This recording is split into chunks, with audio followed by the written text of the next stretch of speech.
Good morning. Welcome back out to the shop. Today is what, Sunday morning?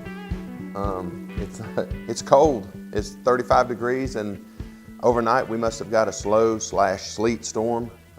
Everything is white, but it must be getting above freezing because it's starting to melt off the roof of the shop. So I'll try to run outside and get some video of that. Well, after a cold rain yesterday, we started out like in the 50s and then slowly got colder and colder.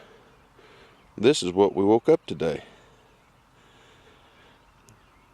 Cold, 33 degrees, and we evidently had a sleet or freeze, or sleet, looks like a sleet storm, maybe some sleet and some snow together. But it is a cold morning. So we got a fire in the shop, and I believe we're going to get ready to get started painting on the lathe. Cold temperatures like this doesn't affect the humidity like that warm 80-degree stuff does. So we're going to get that sucker painted, at least one coat on there, so the rust won't go away. So let's go into the shop and get started. It started out yesterday morning fairly warm, 40s, maybe low 50s. Rain most of the day, but I got the whole lathe pretty much sanded, or ground down, or wire brush, or however you stripped, as far as I was going to get it. And today we're gonna start painting it. Hopefully get it all done, painted today, at least the first coat. Let's see, what else? Oh, I put the motor cover in the parts washer yesterday and took it out, and it looks great. Didn't do anything to it. Run over there every once in a while, turn the aeration on, turn it back off just to keep things stirred up. It took all the grease off. It took all of the old paint off. And the original paint that was on there is just flaking right off. So I'm pretty happy with the results of that. Definitely the only problem I had is the Purple Power when it's new is it foams up a lot. So I'm definitely going to have to put the pump in so we can keep the solution circulating. I think that'll be, the next best thing. And then I wanted a circulation pump on it anyway, so every once in a while I can pump it out and run it through some filters just to keep it as clean as I can. This stuff is really gunked up. It has shavings in it. It has a bunch of stuff in it. So I want a way to get it out of there and clean it every once in a while. So I put the bungs higher up so it'll settle down so I can drain it off, filter all the small stuff out of it, and then we'll just scrape the stuff out. Nothing on the inside is permanently affixed, so you can lift every part of it out. But today, like I said, the goal is definitely going to be to get this sucker painted. So I went and got some lacquer thinner or acetone, got a couple rags, got my paint, went to the wood shop and got an old stick out of the scrap pile, so we got a paint stirrer, busted out a brand new chip brush, so we're ready for that. A cup of coffee. Let's see, after yesterday I doubled up on my Advil for today because that crawling around on the floor for an old fat man, it hurts to this morning, so we doubled up the Advil. So I think that's what we're going to do, and I'm just going to time lapse it like I do. There's not a lot that can be done, wax on, wax off. That's all we're going to do, brush on, brush off. Clean places as we go, and fix anything we see as we go. Probably forego my safety glasses today for a good pair of reading glasses so I can really see what I'm doing. But I don't think anything's going to be splashing or getting in my eyes. So, it's my shop. That's what I'm going to do. Let's see. What else? I don't know. I think that's it. Oh, if you didn't watch Adam Booth's Saturday Night Special last night, a viewer found a G&E shaper in a scrapyard. And it breaks my heart to see these old tools do that, old machinery do that. But he was nice enough to take parts off of it, whether Adam bought them or the guy gave them to him, I don't know. But he was able to get the cam plate, and it fits his machine perfectly. I talked to him last night. What he's going to do, he's going to go ahead and measure that one up when he has time, and I'm going to update the drawing that's in the Fusion 360 that I shared. So anybody that needs a G&E shaper cam plate will be able to make one. So he'll get the critical dimensions, that for where it fits onto the boss on the side, the height for where the cam attachment hits on, and all that stuff, and he'll forward it to me. And when he does that, I'll go ahead and update the drawing, and I'll let everybody know. And, share that link. I mean, this is what's so great about the machining community. You know, I'm very new to it. You know, I've been making stuff all my life. I've been a woodworker for 30 years.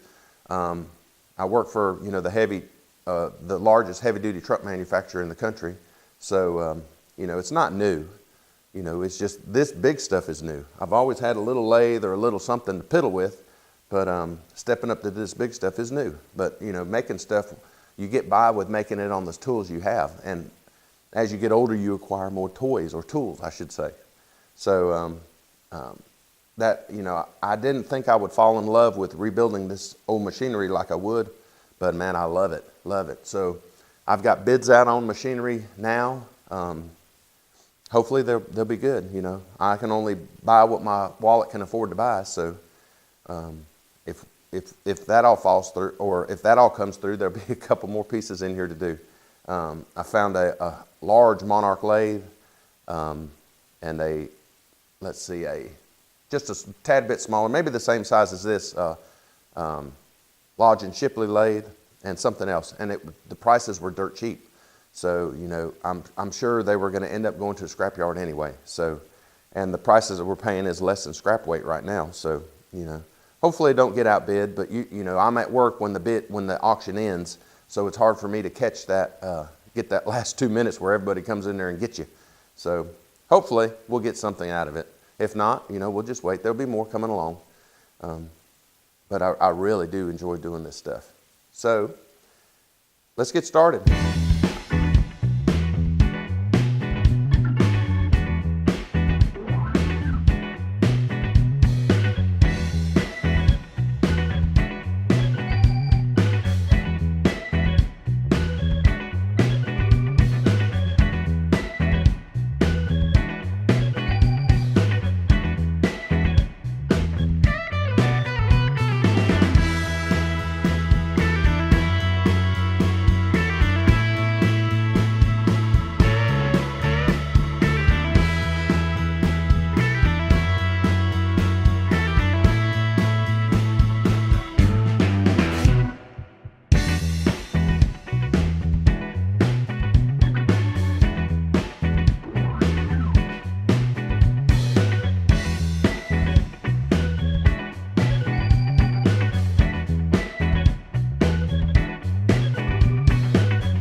Well, there it is.